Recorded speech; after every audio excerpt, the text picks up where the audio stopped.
Hey guys, I'm back again with another video for Abnormal Investigations. Been following, the back bridge and description of the creature, silver long hair and stuff, and I found something that I thought was pretty interesting. There's a guy named Ron Coffey out of Kentucky, and he had an encounter along with several others, and they call this thing a barlilla. Uh, they said there was a body of one found. It stands approximately 2 meters tall, 6'6" to 7 foot tall.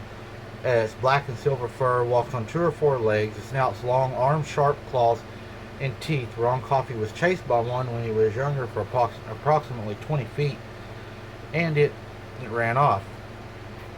I want to start off thanking everybody for joining me right now. If you haven't, please hit the subscribe. Hit the bell for the new notifications of the new videos we got coming out.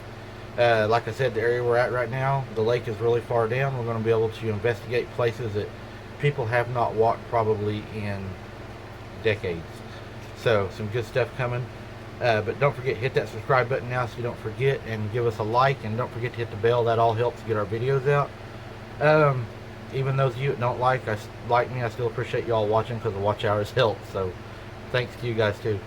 But anyway, they had some attacks of some farm animals killed. They had some cows its faces were ripped off, their ears were ripped off, its tongues were pulled out, and it happened at night. It got so bad that people were locking their kids up, going to bed early at night, locking their animals up, even bringing the cows down, locking them in the barns.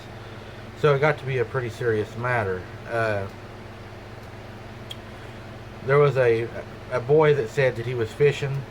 One had came down and attacked him, and as it attacked him, there was a short fight ensued, and the boy said that after the fight, it looked at him, smiled, and took his fish.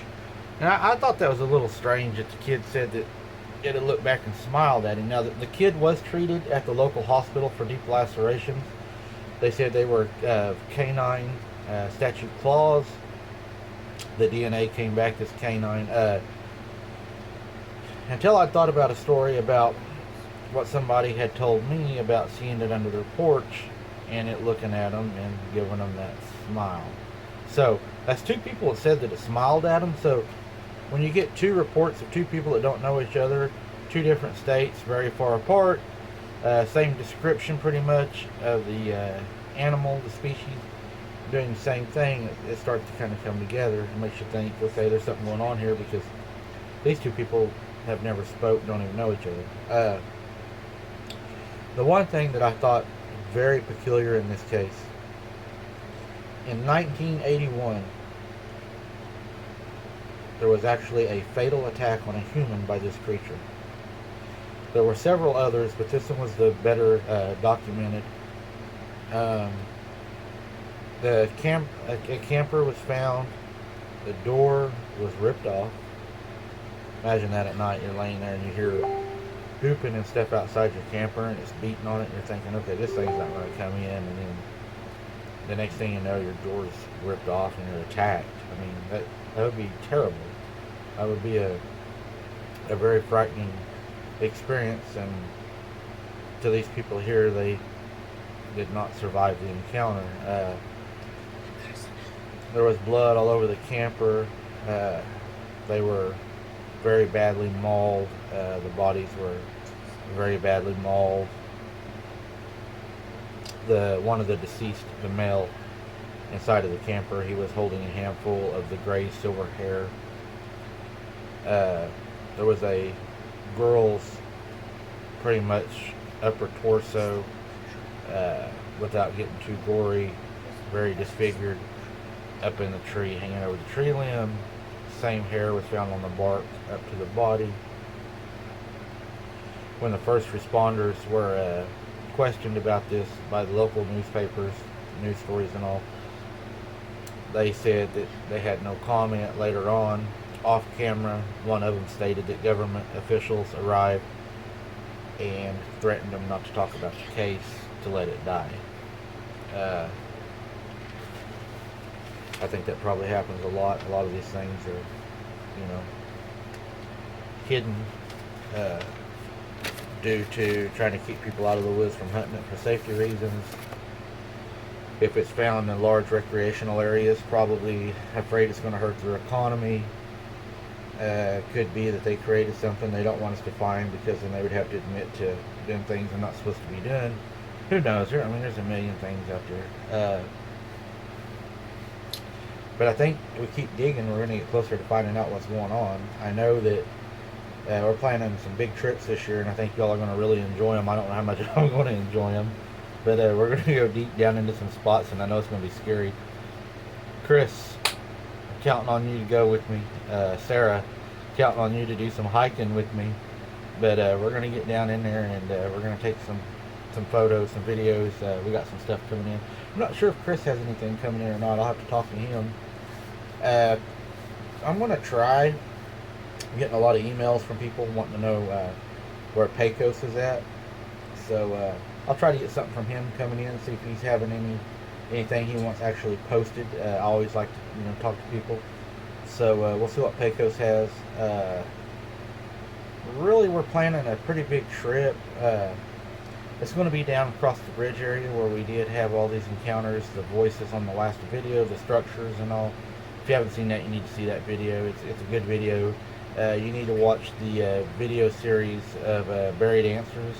It's going to be the same area that we're going to be going to, so that'll kind of catch you up to date to where we're headed and where we're going to be going. I'll try to get y'all a map up on the next video or so to show you kind of the exact area we're going to be in. Very, very secluded. It's where the mass grave supposedly was at. It's where we did catch the sound clip in the last video. So anyways, I wanted to throw that out there just to see if any of y'all have experienced anything like that. Have y'all found any footprints that would make you think that it would be, because I think it falls in the class same as, it's different names, but I believe it's going to be the same creature as far as Dogman, the Boogeyman, the Grassman, the Werewolf. I think it's all going to be the same creature, because a lot of people, they describe it the same. It's just the name. I believe, again, there's, 2 creatures at least in my area, possibly more, but 2, I would say. Sasquatch, I like to call him Sasquatch, and I believe that there is the werewolf. I mean, pretty much what it is. Dogman is in the area, and we're going to find out what's going on down there. I'm sure there's a lot of paranormal activity going on down in there. Like I said, it's an old city that's underwater. A lot of old Indian graves were missed, and they were flooded under the lake. A lot of paranormal activity in the area. I've witnessed it. A lot of people's witnessed it. Like, the witch's face I saw down there. It wasn't like a see-through ghost or anything. It, to me, was a physical person. Just really weird. If you ain't seen that video, you need to check that video out too. But anyways, guys, I just wanted to throw this out there and see if y'all have had any experiences to where you think maybe you've seen something that you thought was Bigfoot, but possibly you misidentified it. Maybe it had a snout. Maybe it was silver hair, like a silverish black hair. Because I know when I was younger, I also done a video on it when I was in the back of my mom and dad's truck, that I had saw a tall creature running on 2 legs, had a snout, and it had silver hair. It reminded me of, it was silver and black, but it reminded me of like a cigarette ash that had the black in it and the silver. It was like that color, and I seen it running through the woods. It scared me really bad. I remember screaming at my dad to go, go, go, and I know what I seen. I mean, when you see something, you know what you seen. So if any of y'all experienced something like that, you think maybe could have been something different that was labeled something that it wasn't, or, I'd love to hear from y'all. I'll answer each and every one of you the best I can. I can't get videos out really, really fast because I don't want to fill y'all full of a bunch of lies. The only way we're going to find the truth is by looking at factual stuff and not just throwing a bunch of stuff out there trying to make up stories to get ratings. I'm not trying to do that. I mean, I enjoy each and every one of you looking. I enjoy the likes and stuff, but it's got to be fair. It's got to be factual. And we don't want to put a bunch of stuff out there that's not real. I'm going to videotape it as I see it. I want to give it to you all to make your opinions. And that's what I said from the first. So anyways, I appreciate y'all watching. Thanks for tuning in. Enjoy the video, and I hope you learned something, and I look forward to hearing from you, and I look forward to putting another video out here pretty soon. Thanks for watching, guys.